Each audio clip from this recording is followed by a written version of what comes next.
Itu saya masih kenyang. Tidak diet, cuman saya memperbaiki. Halo guys, masih banyak yang belum menyadari bahwa naik turunnya berat badan seseorang itu bisa dipengaruhi oleh 8 hormon yang ada di dalam tubuh kita guys. Lakukan hal ini untuk memaksimalkan fungsi hormon tersebut. Insya Allah, tubuh kita akan sehat dan dengan sendirinya berat badan akan berkurang drastis. Tidak perlu pola diet macam-macam. Check it out.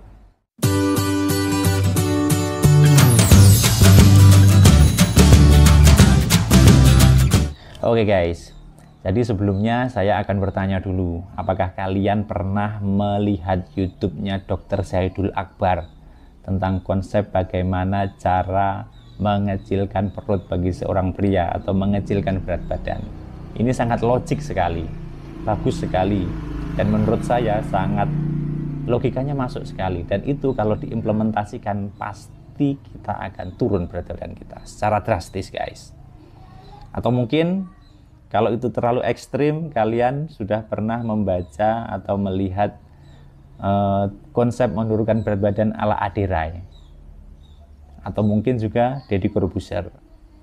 Kalau belum, linknya ada di bawah. Nanti setelah ini kalian bisa melihatnya. Intinya guys, konsep ketika orang hebat itu ternyata mirip atau hampir sama dengan konsep menurunkan berat badan dengan memaksimalkan fungsi hormon yang akan kita bahas kali ini. Cuman bedanya ini lebih fleksibel, ini lebih simple, tidak se ekstrim mereka. Jika menurut kalian mereka itu ekstrim. Cuman menurut saya sih sebenarnya logiknya masuk kalau kita ingin menurunkan berat badan. Nah, langsung saja kita bahas sebenarnya bagaimana konsep mengecilkan atau menurunkan berat badan dengan memaksimalkan fungsi hormon ini. Oke. Nah, ini saya baca aja ya guys. Jadi, dikutip dari Shape dalam wollypod.com, itu Dr. Russell PhD memaparkan bahwa sejumlah hormon di dalam tubuh berperan penting dalam mengatur penurunan ataupun kenaikan berat badan guys. Sedikitnya ada 8 hormon yang cukup berperan untuk mendukung program penurunan berat badan kita. Inilah 8 hormon tersebut dan cara-cara untuk memaksimalkan fungsinya guys. Yang pertama adalah grelin guys. Nah, grelin ini diproduksi di dalam perut dan bekerja sama dengan otak untuk mengirimkan sinyal lapar pada tubuh. Nah, ini for your information saja. Mengurangi kalori untuk menurunkan berat badan itu bisa menyebabkan peningkatan produksi grelin guys, sehingga membuat kita terus merasa lapar. Bahkan setelah penurunan berat badan berhasil dilakukan, grelin tetap meningkat dan secara terus-menerus mengirimkan sinyal lapar guys. Itulah alasannya kenapa menjaga berat badan ideal terkadang lebih sulit ketimbang menurunkannya. Nah, ini grelin bisa berkurang produksinya jika tubuh selalu aktif bergerak. Maka dari itu kita disarankan untuk rutin olahraga guys, meskipun hanya olahraga ringan. Nah, apa itu olahraga ringan? Nanti di akhir kita rangkum olahraga yang sangat mudah dan menyenangkan guys. 2 tahun lalu saya sudah mempraktekkan ini juga dan dalam 2 bulan turun hampir 10 kg. Itu fakta guys.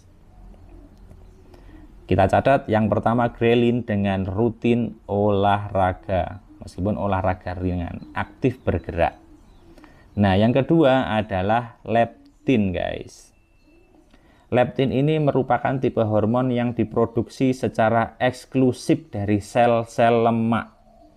Hormon ini berinteraksi dengan otak untuk memerintahkan tubuh agar makan lebih sedikit dan membakar kalori lebih banyak. Nah, semakin banyak lemak di dalam tubuh, maka sel lemak akan meningkat produksi leptin. Sayangnya guys, Terlalu banyak lemak di dalam tubuh akan membuat leptin yang dilepaskan juga terlalu banyak, sehingga menyebabkan resistensi leptin. Akibatnya, otak tidak sensitif terhadap sinyal kenyang yang dikirimkan leptin. Jadi tetap guys, harus seimbang, harus balance. Leptin ini tidak boleh terlalu banyak dan juga tidak boleh kurang guys. Nah, agar hormon leptin ini berfungsi dengan seharusnya, pastikan kualitas tidur kita tercukupi minimal 7-8 jam sehari, serta membiasakan pola makan yang kaya antioksidan guys. Nah, pola makan yang kaya antioksidan ini contoh gampangnya adalah kita harus rutin makan sayur-sayuran dan juga buah-buahan guys. Yang ketiga adalah adiponektin. Nah, hormon ini meningkatkan kemampuan otot untuk memanfaatkan karbohidrat sebagai bahan bakar. Adiponektin juga mempercepat metabolisme guys. Nah, ini yang penting sekali. Karena apa? Karena semakin seseorang itu tua guys, sistem metabolismenya pun menurun. Akibatnya banyak sekali guys, termasuk diantaranya kalau pola makan tidak dijaga jadi rentan gemuk. Beda dengan masa muda dulu, ibarat nggak terlalu jaga pola makan pun gemuknya nggak secepat sekarang karena metabolismenya masih baik. Efek lainnya rentan mengalami gangguan kesehatan. Nah, karena jika tubuh ini kita ibaratkan mesin guys, yang dari lahir sampai saat ini bekerja nonstop 24 jam.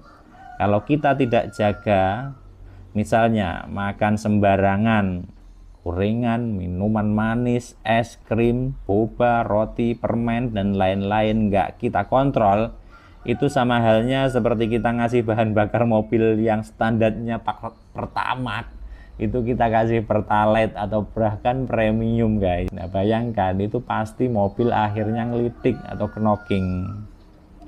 Nah, apalagi kalau ditambah tidurnya kurang, olahraga pun nggak pernah, itu sama halnya juga jarang servis, ganti oli mesin atau oli transmisi atau coolant radiator pun juga nggak diperhatikan. Jadi komplit kita sudah menyiksa tubuh kita bertahun-tahun tanpa merawatnya. Jadi wajar kalau kita makan sedikit pun akhirnya jadi gemuk. Metabolismenya sudah tidak sebaik dulu lagi. Yang nomor 2 guys, adiponektin tadi meningkatkan kemampuan tubuh untuk memecah dan mengolah lemak sekaligus menahan nafsu makan guys. Nah, adiponektin ini bisa dimaksimalkan dengan lebih banyak olahraga, khususnya di pagi hari, dan mengurangi karbohidrat sederhana dan menggantinya dengan lemak sehat kalau kita bisa. Nah, contohnya apa karbohidrat sederhana dan lemak sehat tadi? Nah, karbohidrat sederhana itu contohnya nasi putih, kue kering, roti, puding, mie ayam, bubur ayam, permen, dan lain-lain. Pokoknya yang banyak mengandung manis-manis atau gula, tepung, itu guys. Dan lemak sehat itu contohnya bisa telur rebus itu guys, ikan, terutama ikan tuna atau ikan salmon, tahu, kacang-kacangan, alpukat, minyak zaitun, dan lain-lain. Intinya adiponektin tadi bisa kita maksimalkan dengan olahraga rutin khususnya di pagi hari dan juga kurangi karbo sederhana plus konsumsi lemak sehat. Yang keempat adalah insulin. Nah, apa ini insulin? Insulin berperan sangat penting dalam tubuh. Hormon ini penting untuk memulihkan tubuh setelah olahraga, membangun otot, dan menjaga kestabilan gula darah guys. Namun ini yang perlu diperhatikan, konsumsi karbohidrat yang berlebihan akan membuat produksi insulin ini meningkat.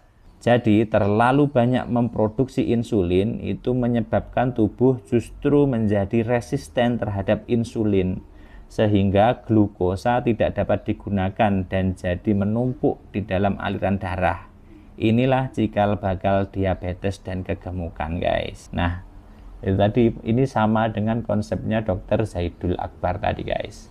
Kita harus mengurangi, atau bahkan ini sebenarnya ekstrim sih kalau Zaidul Akbar itu, Dr. Zaidul Akbar itu kita kalau bisa menghindari tepung-tepungan, gula, minyak goreng, nasi, tuh guys. Kalau di sini cukup dengan mengurangi saja, guys, karbohidratnya kita kurangi. Karena apa? Karena kita imbangi juga dengan olahraga nantinya. Nanti kita akan rangkum ke 8 tadi apa, dan kita persimpel apa yang bisa kita terapkan sehari-hari tanpa menyiksa, tanpa kita berpikir terlalu keras, guys. Santai saja, diet itu santai, menyenangkan, tapi juga menyehatkan. Nah, tadi kita lanjutkan. Agar insulin bisa membantu dalam penurunan berat badan, caranya adalah dengan mengurangi karbohidrat sederhana dan diganti dengan karbohidrat kompleks. Jadi tadi tetap, guys, kita hanya mengurangi karbohidrat sederhana atau menggantinya saja dengan karbohidrat kompleks. Kenapa, guys? Karena bagaimanapun juga insulin ini penting untuk tubuh, meskipun juga tidak boleh berlebihan. Jangan karena kita makan karbo kompleks kita loskan, tidak kita sesuaikan dengan aktivitas kita, itu juga salah. Jadi semua itu harus normal, harus standar, harus seimbang, guys. Yang kelima adalah glukagon. Nah, ini kebalikan dari insulin yang menyimpan karbohidrat dan berpotensi menumpuk lemak. Glukagon berfungsi memecah cadangan karbohidrat dan lemak untuk digunakan tubuh sebagai energi.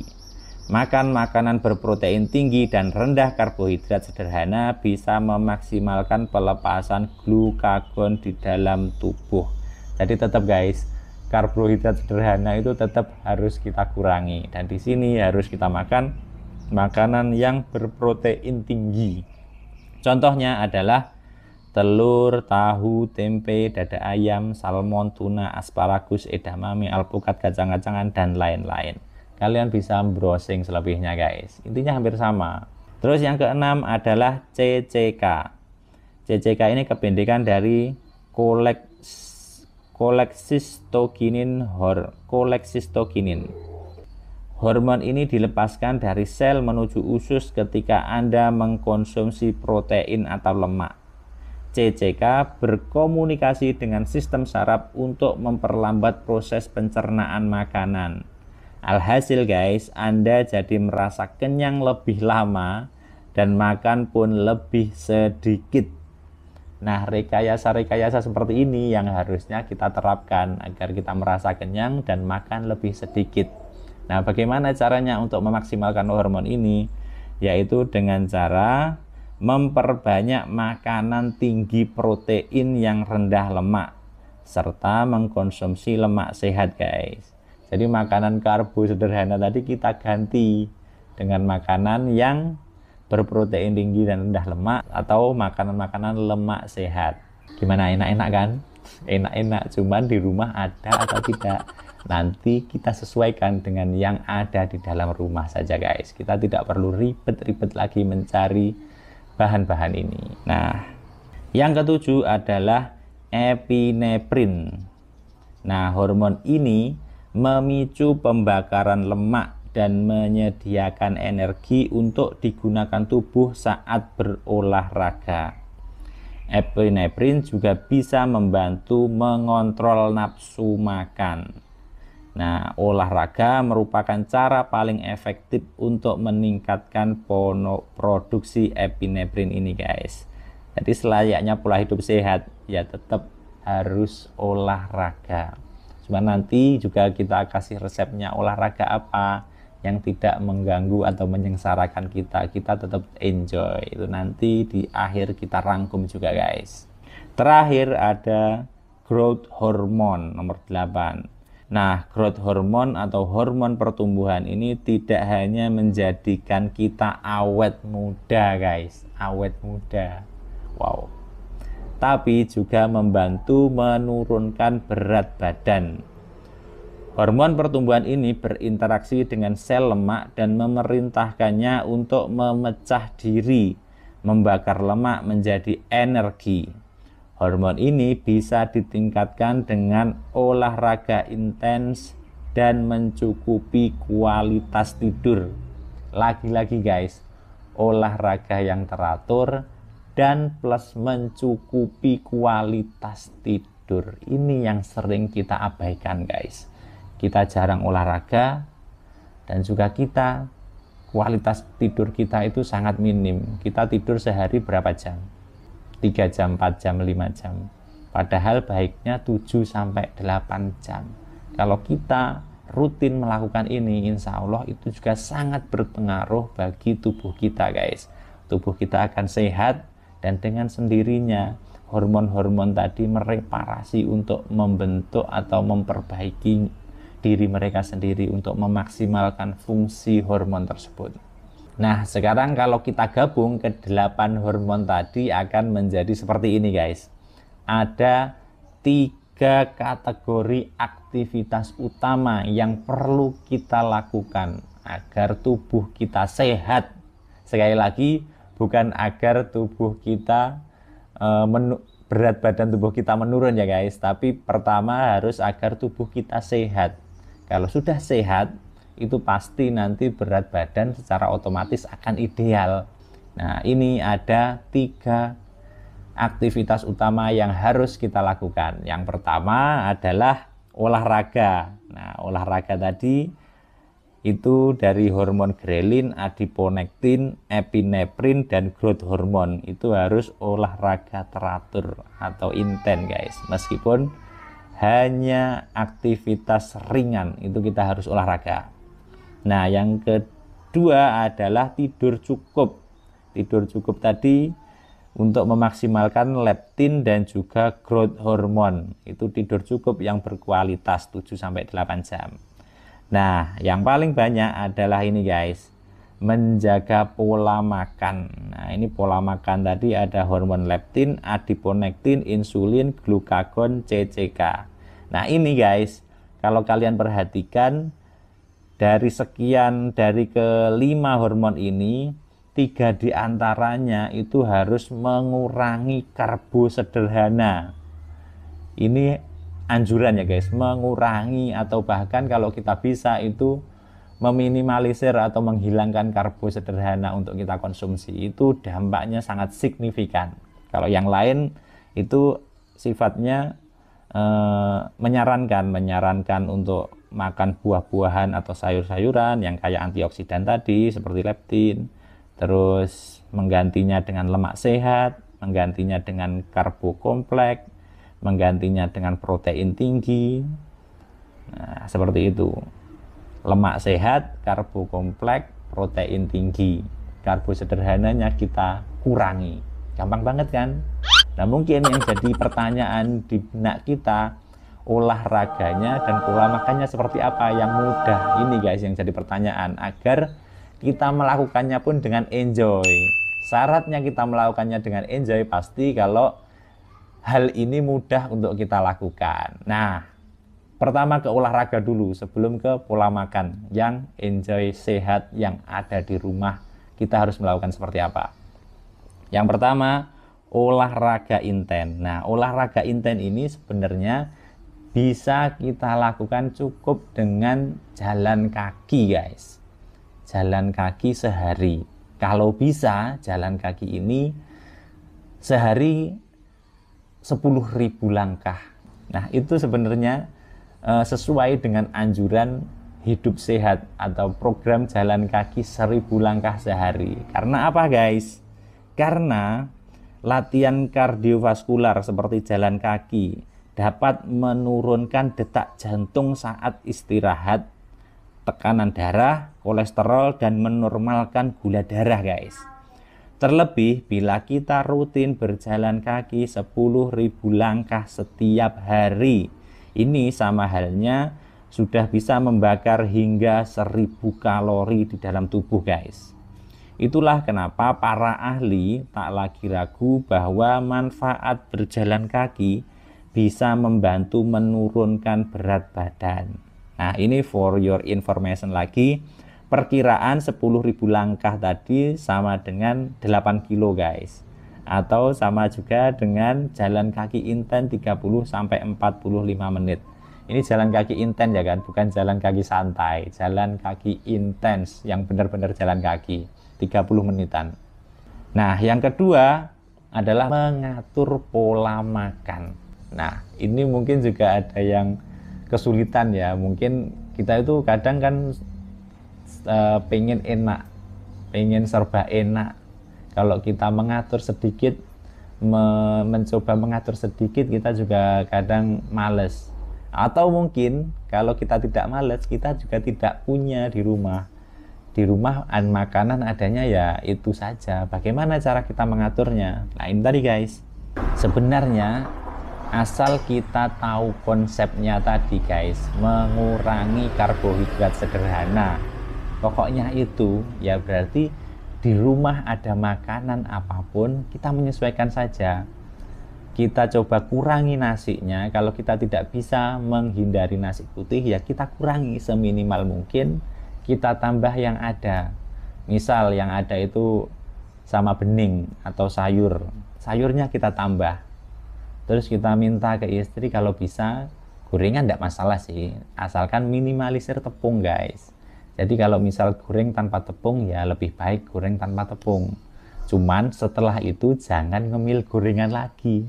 Kalau untuk lauk pauk kita goreng untuk lauk pauk ya nggak apa-apa lah. Tapi setelah itu jangan makan gorengan lagi. Nah, yang manis-manis juga jangan, nggak usah. Cemil-cemilan yang siap saji, kemasan yang siap saji, jajan-jajan itu nggak usah. Kalau kita lapar, setelah makan 3 kali tadi, kalau kita lapar, kita bisa minum air atau juga makan buah-buahan. Yang ada saja guys, terserah. Ini terlihat sulit mungkin, cuman kalau kita sudah niat, itu insya Allah akan enak. Kita menjalani itu enak. Kalau kita sudah niat untuk hidup sehat, insya Allah nanti kalau kita ketemu keripik-keripik dan lain-lain itu kita mau makan itu males guys. Lebih baik minum air. Kalau makan ya itu tadi aja, kurangi saja nasinya, tepung-tepungan diminimalisir, goreng-gorengan diminimalisir, nggak usah makan gula-gula yang manis-manis, teh botol itu nggak usah dulu guys. Air putih saja. Lakukan ini. Contohnya seperti ini. Makanan atau resepnya yang ada ya. Nah, seperti ini.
Jadi intinya kalau kita bingung ya itu aja.